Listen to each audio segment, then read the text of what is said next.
안녕하세요. 저는 47살의 평범한 남성입니다. 부지런한 분들께서는 이미 하루를 시작하셨을 새벽 아침에 저의 이야기를 해보려고 합니다. 저는 5년 전 조금 늦은 나이에 지인의 소개로 지금의 아내를 만나게 되었습니다. 아내는 저보다 12살 어립니다. 처음엔 나이 차이가 꽤 나는 아내에게 미안하기도 했고 부담스럽기도 했지만 저희는 2년이 넘는 시간 동안 서로 알아가며 사랑하고 미래를 약속했습니다. 그리고 현실로 이루었습니다.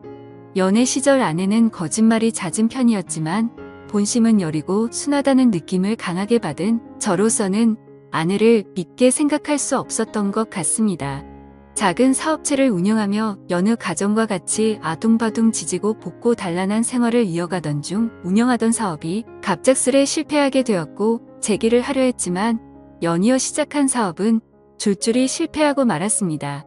결국 저는 생계를 이어가기 위해 공장에 다니게 되었습니다.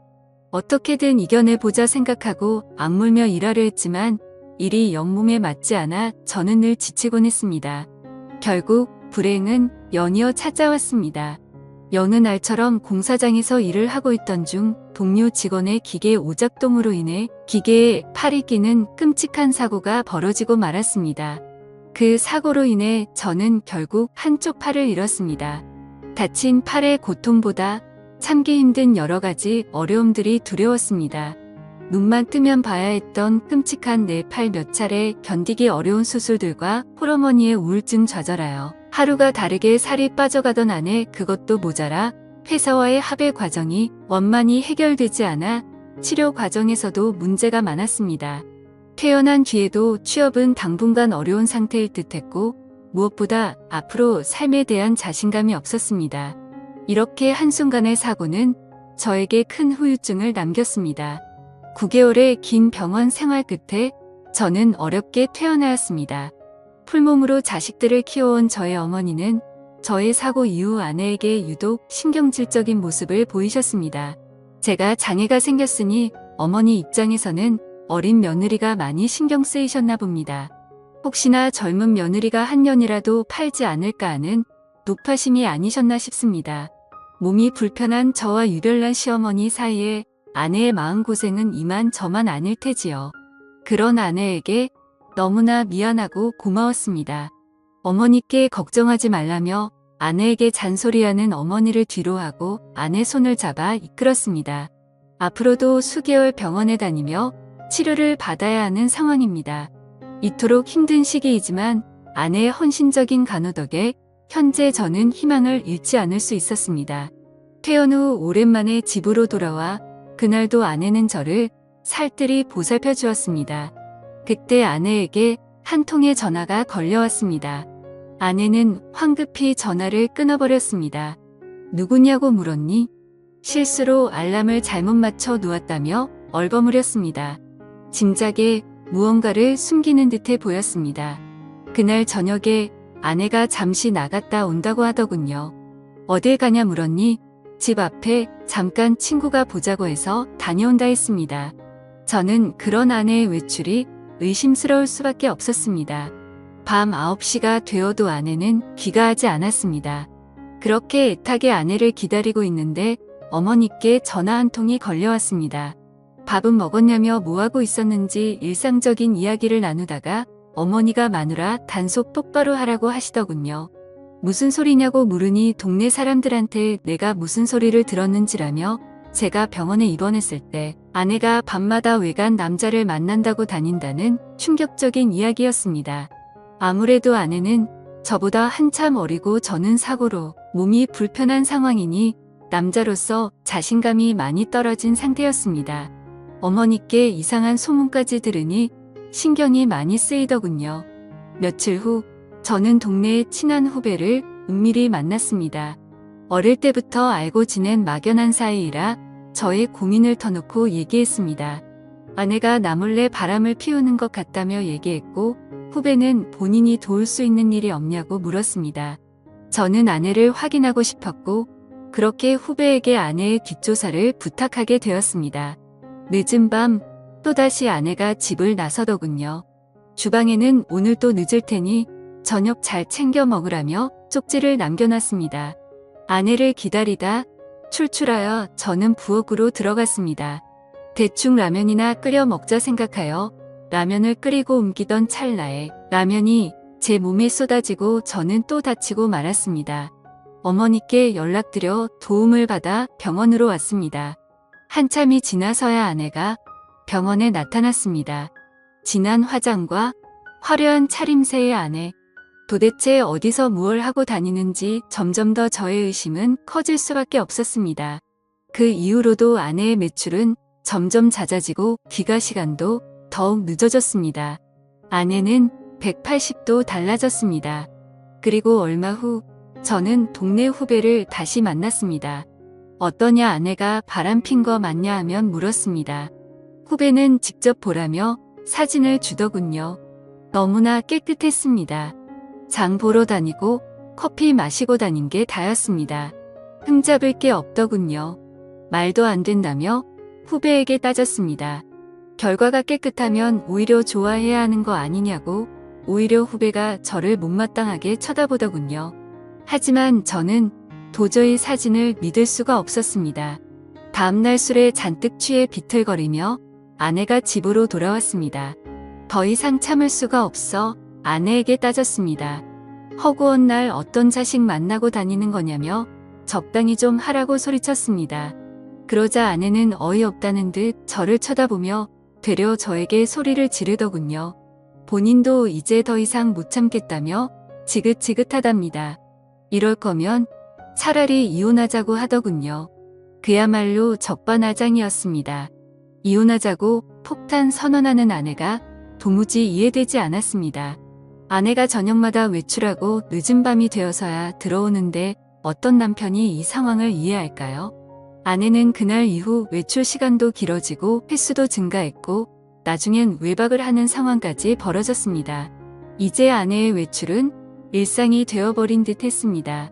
더 이상 두고 볼만은 없었습니다. 몸이 불편했지만 저는 몰래 아내의 뒤를 쫓기로 했습니다. 이토록 어두컴컴한 밤에 아내는 도대체 어디를 가는 걸까요? 아내는 집 근처의 한 시내에 번잡한 유흥가로 향했습니다. 그리고 아내가 들어간 곳은 유흥가의 한 노래방이었습니다. 더 이상 따라 들어가지 못하고 가게 앞에서 멈춰 섰습니다. 아는 언니라도 만나서 기분 풀려왔겠지 싶어 따라 들어갈까 말까 고민하다 여기까지 온 거 내 두 눈으로 직접 확인하자 생각해 노래방 안으로 들어갔습니다. 아내가 있는 룸을 찾아 유리 너머로 방 하나하나 확인하다 찰나에 웬 남자들 여럿과 어울려 춤추고 노래하는 아내의 모습을 보았습니다. 모르는 남자 4명과 아내와 그리고 아내와 나이가 비슷해 보이는 여자 1명이 함께 노래 부르며 춤추고 서로 껴안고 놀고 있는 것이었습니다. 그렇습니다. 아내는 저 몰래 노래방에서 일을 하고 있던 것이었습니다. 도대체 왜 아내가 그랬을까? 눈앞의 광경을 믿을 수가 없었습니다. 충격에 룸 앞에 주저앉아 망연자실하고 있을 때였습니다. 갑자기 아내가 전화를 받으며 황급히 밖으로 뛰쳐나오더군요. 저는 재빨리 아내에게 들킬까 싶어 몸을 숨겼습니다. 누구를 만나기로 한 듯 뛰어가는 아내를 저는 다시 뒤쫓았습니다. 가로등이 없는 시내 한 골목에서 아내가 누군가를 기다리고 있었습니다. 그리고 그 어둠 속에서 아내를 향해 한 남자가 다가왔습니다. 그런데 그 남자는 놀랍게도 제가 고민을 터놓고 얘기했던 후배 녀석이었습니다. 흥분한 저는 보고 있을 수만은 없었습니다. 후배와 아내에게 다가갔습니다.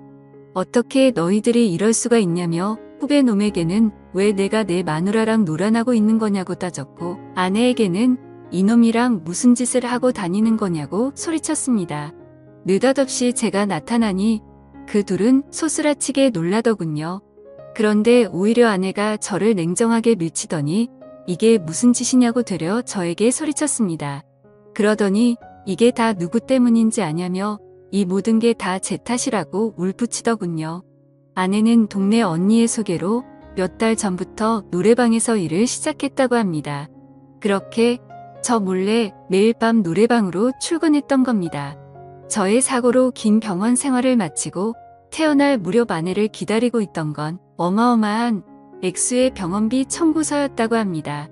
저희에게 마땅히 들어놓은 보험도 없었고 경제적으로도 당연히 좋지 않은 상황이었습니다.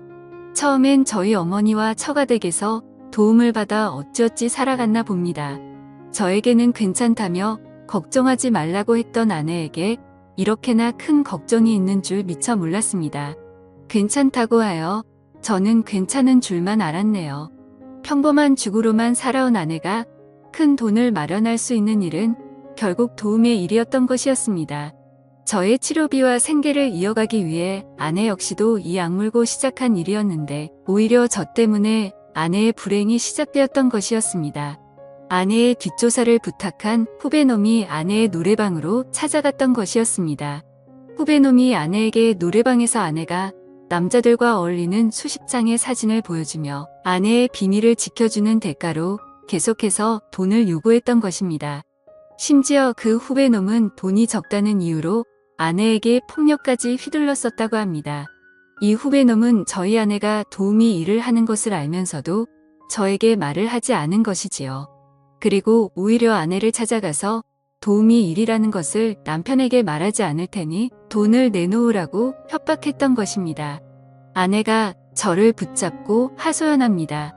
자신이 얼마나 힘들었는지 아냐며 모든 게 저를 사랑해서 그런 거였다고 합니다. 저는 왜 진작에 나한테 말하지 못했냐고 미안하다고 아내를 껴안고 울었습니다. 그리고 그 후배놈을 아내를 협박한 이유로 경찰에 신고했습니다. 이제 곧 뜨는 해를 바라보면서 이렇게 글을 쓰니 그때의 일이 다시 생각나네요. 지금 저는 적은 돈이지만 일을 할 수 있는 상황이 되었고 아내도 근처 식당에서 일을 하며 지내고 있습니다. 함께 모으는 돈이 비록 큰 돈은 아니지만 서로가 있음에 감사하고 행복해하며 열심히 살고 있습니다. 긴 글 읽어주셔서 감사합니다. 오늘의 사연 들어주셔서 감사합니다. 여러분의 생각은 어떠신지 댓글 달아주세요. 재미있게 시청하셨다면 구독, 좋아요 부탁드립니다.